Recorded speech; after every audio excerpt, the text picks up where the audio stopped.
नमस्कार दोस्तों, astro clinic में आपका स्वागत है। आज बात करेंगे वृश्चिक लगन राशि के लिए दिसंबर का महीना क्या लेके आ रहा है। दोस्तों, आपकी जन्म कुंडली के पहले घर में 8 नंबर लिखा है, इसका मतलब आपका वृश्चिक लगन है। और अगर चंद्रमा भी यहीं मौजूद है, इसका मतलब आपकी वृश्चिक राशि है।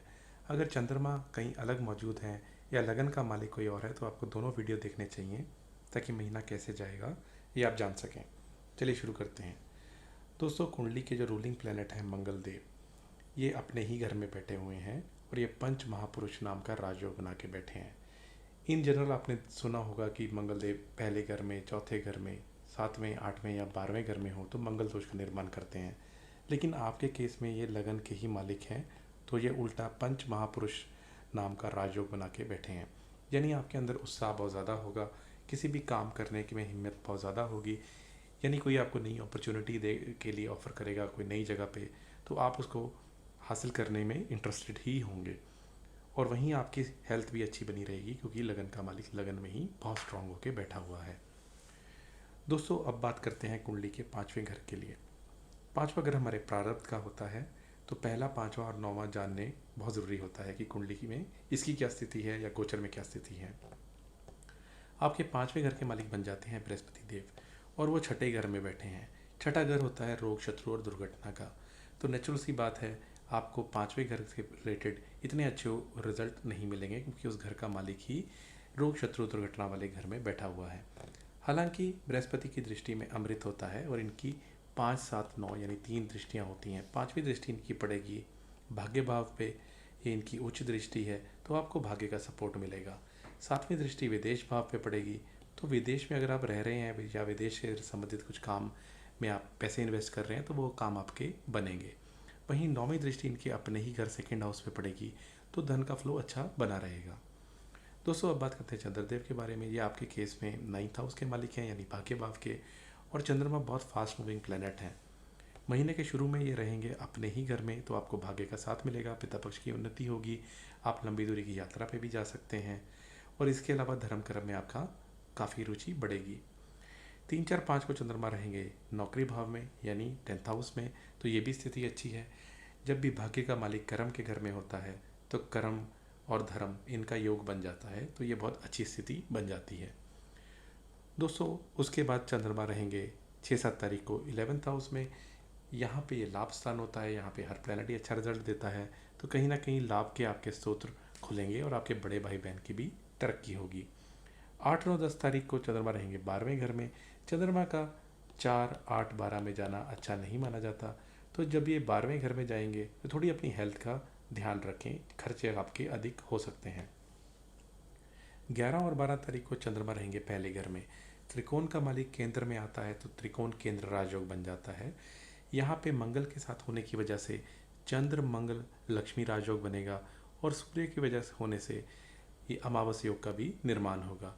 तो नेचुरल सी बात है, पैसे के मामले में अच्छा है, भाग्य के मामले में अच्छा है, लेकिन कहीं ना कहीं आपकी मानसिक स्थिति थोड़ी वीक हो सकती है। थोड़ी मदर की भी हेल्थ का ध्यान रखें क्योंकि चंद्रमा मदर को रिप्रेजेंट करते हैं।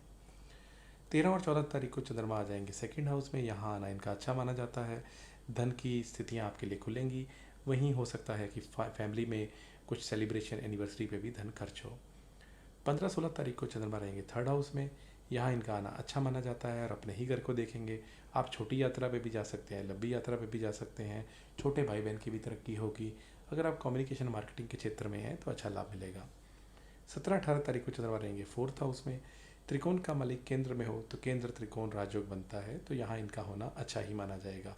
हालांकि चंद्रमा जब चौथे घर में होते हैं तो कारको भाव नाशय का भी दोष बनाते हैं, क्योंकि ये घर कालपुरुषी कुंडली में चंद्रमा का खुद का होता है और शनि की वजह से विष योग या विष दोष का भी निर्माण होता है। माता के साथ थोड़ा कलैब हो सकता है, घर पे थोड़ा वातावरण अच्छा बना के रखें, अदरवाइज आपके लिए ये स्थिति ठीक बनी रहेगी। दोस्तों, चंद्रमा 19-20 तारीख को आ जाएंगे 5वें घर में। संतान पक्ष की उन्नति होगी। अगर आप स्टॉक मार्केट वगैरह में इन्वेस्ट करते हैं तो आपको अच्छा रिजल्ट मिल सकता है। पढ़ाई के लिए भी ये अच्छा समय रहेगा। 21, 22, 23 तारीख को चंद्रमा 6th हाउस में रहेंगे, बृहस्पति के साथ होंगे, तो कहीं ना कहीं अगर आप कोई कंपटीशन दे रहे हैं तो उसमें आपकी विजय होगी, उसमें आपको सफलता मिलेगी। 24-25 तारीख को चंद्रमा उच्च के हो जाएंगे 7th हाउस में। आपके लिए भी अच्छा है, स्पाउस के लिए भी अच्छा है, बिजनेस के लिए भी अच्छा है, क्योंकि यहाँ पे जब भी चंद्रमा आते हैं तो ये पॉजिटिव रिजल्ट इन सारी चीज़ों के कराते हैं। और यहाँ उच्च के भी हो जाएंगे। 26-27 को चंद्रमा 8वें घर में आ जाएंगे, तो अपनी हेल्थ का ध्यान रखें। जब भी भाग्य का मालिक अपने से 12वें 8वें में जाता है तो पिता पक्ष की भी हेल्थ की ध्यान रखने की ज़रूरत पड़ती है, क्योंकि वो अपने से 12वें में घूम रहा होता है। अपनी भी हेल्थ का ध्यान रखें, अपने माता पिता की भी हेल्थ का ध्यान रखें। इस पीरियड में बाहर का खाना वगैरह अवॉइड करें। 28-29 तारीख को चंद्रमा आ जाएंगे 9th हाउस में। यहाँ से फिर से स्थितियाँ आपके लिए अच्छी हैं, भाग्य का आपको अच्छा सपोर्ट मिलेगा, धर्म कर्म में भी आपकी रुचि बढ़ेगी, और 31 को नौकरी में आपकी स्थितियाँ अच्छी बनी रहेंगी। दोस्तों शनिदेव की बात करते हैं। शनिदेव आपकी कुंडली में 3rd और 4th हाउस के मालिक होते हैं, यानी साहस पराक्रम के और सुख भाव के, और शनिदेव यहीं पे घूम रहे हैं। जब भी शनिदेव 4th हाउस में घूम रहे हों या किसी कुंडली में हो, तो ऐसा इंसान जनता में प्रिय होता है, क्योंकि यह घर जनता का होता है। और शनि यहाँ पे पंच महापुरुष राजयोग या शश नाम का बना के बैठे हुए हैं। तो अगर आपकी फैक्ट्री है, आपके बहुत सारे वर्कर्स हैं, तो आपके लिए अच्छा पीरियड बनेगा अगर शनि की ही महादशा अंतर्दशा प्रत्यांतर दशा चल रही है। दोस्तों शुक्रदेव की बात करते हैं। शुक्रदेव आपकी कुंडली में मालिक होते हैं 12th हाउस के और 7th हाउस के, यानी स्पाउस के और खर्चों के घर के। और शुक्रदेव अपने ही घर में घूम रहे हैं, यानी विदेश भाव में। जब भी शुक्रदेव 12वें घर में होते हैं तो राजयोग बनाते हैं। ये इकलौते प्लेनेट हैं जो 12th हाउस में अच्छा रिजल्ट देते हैं। वो इसलिए क्योंकि ये खर्चे का घर है और शुक्रदेव खर्चा कराते हैं, तो आपका धन खर्च होगा ऐशो आराम में, टूरिज्म, हॉलीडेज़, वेकेशंस वगैरह पे, और उसको आप इंजॉय भी करेंगे, और धन आता रहेगा तभी आप खर्च भी कर पाएंगे। स्पाउस हो सकता है आपसे थोड़ा दूर चले जाएं मानसिक तौर पे, या हो सकता है फिजिकल तौर पे या इमोशनल तौर पे वो कहीं दूर ट्रैवल कर सकते हैं या दूर कहीं जा सकते हैं कुछ पीरियड के लिए। ऐसी स्थिति बन सकती है, या आप जा सकते हैं दूर उनसे। बुध देव की बात करते हैं। बुध देव आपकी कुंडली में 2 घरों के मालिक होते हैं, एक 8वें घर के यानी मृत्यु भाव और एक लाभ भाव। और महीने के शुरू में ये गोचर कर रहे हैं 2nd हाउस में। लाभ का मालिक जब भी धन के घर में हो या उल्टा हो तो ये बहुत अच्छा होता है, क्योंकि लाभ के अलग अलग स्तोत्र बनते रहते हैं और उससे संचित धन बढ़ता है। उसके बाद ये चले जाएंगे वृश्चिक राशि में। तो जब ये वृश्चिक राशि में जाएंगे मार्ग वक्री होकर, तो थोड़ी सी स्थितियां आपके लिए इतनी फेवरेबल नहीं होंगी, इसलिए आपके जो लाभ के काम बन रहे थे उसमें थोड़ी रुकावट आ सकती है या स्लो डाउन हो सकते हैं। सूर्यदेव की बात करते हैं। सूर्यदेव आपकी कुंडली में 10th हाउस के मालिक हैं, यानी नौकरी के भाव के, और सूर्यदेव पहले घर में विराजमान है। केंद्र का मालिक केंद्र में हो तो केंद्र केंद्र राजयोग बन गया, मंगल के साथ है तो और भी अच्छा है। तो सूर्य की यह स्थिति आपके लिए अच्छी बनी रहेगी। उसके बाद सूर्य हो जाएंगे बुध के साथ और अगले घर में चले जाएंगे, तो यहाँ भी स्थिति आपके लिए अच्छी है। आपको अपनी नौकरी से धन प्राप्त होना, कोई नई नौकरी मिलना, उसमें अचानक जैसे बोनस वगैरह मिल जाता है या साइन इन बोनस होता है, वैसी स्थिति बन सकती है। राहुदेव आपकी कुंडली में 5वें घर में घूम रहे हैं और केतुदेव 11वें घर में। राहुदेव 5वें घर में जब भी घूमते हैं तो संतान को लेके थोड़े आप टेंशन वगैरह हो सकती है आपको। वहीं पढ़ाई पे भी हो सकता है आपका प्रदर्शन, कभी कंसंट्रेशन बन रहा है कभी नहीं बन रहा, या प्रेमी के साथ भी कभी हाँ कभी ना वाली स्थिति बन सकती है। वहीं केतु का 11वें घर में होने से क्या होता है कि लाभ की स्थितियाँ तो बनती हैं, लेकिन केतु जहाँ भी बैठते हैं इनसेटिस्फेक्शन क्रिएट करते हैं, यानी आपको लाभ होगा तब भी आप खुश नहीं होंगे, या आपको नई नौकरी मिली उसमें टीओआर आपको पसंद नहीं आया, या सैलरी आपकी चॉइस की नहीं मिली, ऐसी स्थितियाँ बन सकती हैं। दोस्तों अब बात करते हैं गजकेसरी राजयोग की। गजकेसरी राजयोग बनता है जब भी चंद्रमा और गुरु या तो साथ में हो या केंद्र संबंध में हो। तो अगर हम देखें बृहस्पति देव खुद ही 6ठे घर में घूम रहे हैं, तो जब ये 1-2 तारीख का और 28-29 तारीख का बनेगा तो ये तो अच्छा है, क्योंकि 9th हाउस का तो अच्छा ही माना जाएगा। 8-9-10 का विदेश भाव का बनेगा, जहाँ पे बृहस्पति देव विदेश के कारक भी हैं, तो कहीं ना कहीं पैसे आपके विदेश के काम में, वीज़ा इत्यादि में लग सकते हैं, लेकिन वो काम आपका बन जाएगा। 15-16 तारीख को ये बनेगा 3rd हाउस का, तो ये भी अच्छा है। और 21-22-23 तारीख को 6ठे घर का बनेगा, तो इस पीरियड में थोड़ा धन सोच के ही कहीं खर्च करें, तो बाकी डेट्स का आप फ़ायदा उठा सकते हैं। दोस्तों अब बात करते हैं ओवरऑल हेल्थ की। ओवरऑल हेल्थ आपकी अच्छी रहेगी, क्योंकि मंगल देव लगन के मालिक लगन में ही घूम रहे हैं।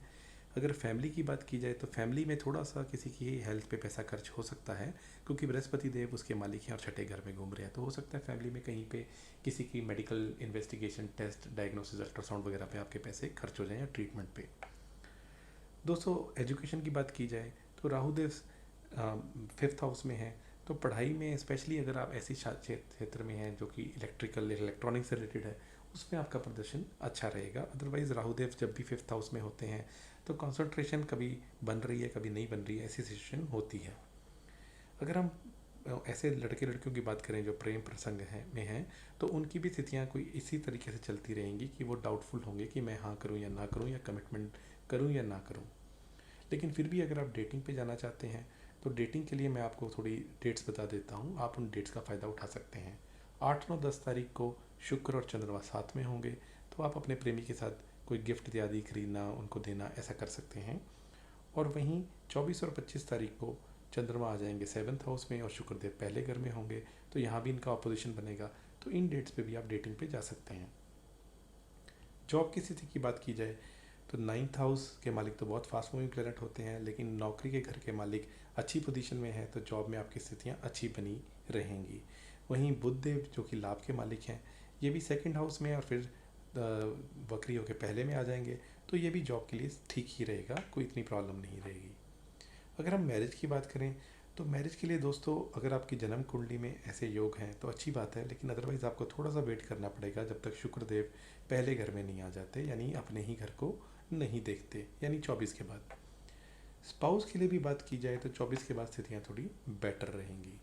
ओवरऑल फाइनेंसिस की बात की जाए तो इसके लिए आपको थोड़ा सा सोच समझ के ही पैसे को खर्च करना है, क्योंकि 2nd हाउस का मालिक 6th हाउस में है, तो कहीं ना कहीं आपके खर्चे अधिक हो सकते हैं, स्पेशली फैमिली के किसी इंसान के ऊपर। अगर हम ओवरऑल गेंस की बात की जाए तो वो भी फ्लक्चुएटिंग रहेंगे, specially middle of the month के बाद, तो थोड़ा सा उस पीरियड में ध्यान रखें, अदरवाइज़ उससे पहले स्थितियाँ आपके लिए अच्छी हैं। दोस्तों उपाय के तौर पे आपको मंगल देव के लिए हनुमान चालीसा कर सकते हैं, राम रक्षा स्तोत्र कर सकते हैं बृहस्पति देव के लिए, और ओम नमः शिवाय या शिव चालीसा कर सकते हैं। अगर आप ये थोड़े से उपाय कर लेते हैं तो स्थितियाँ आपके लिए अच्छी बनी रहेंगी। दोस्तों आपको वीडियो अच्छा लगा तो इसको लाइक कर दीजिए, चैनल पे नए हैं तो चैनल सब्सक्राइब कर लीजिए। आज के लिए इतना ही, आपका बहुत बहुत आभार।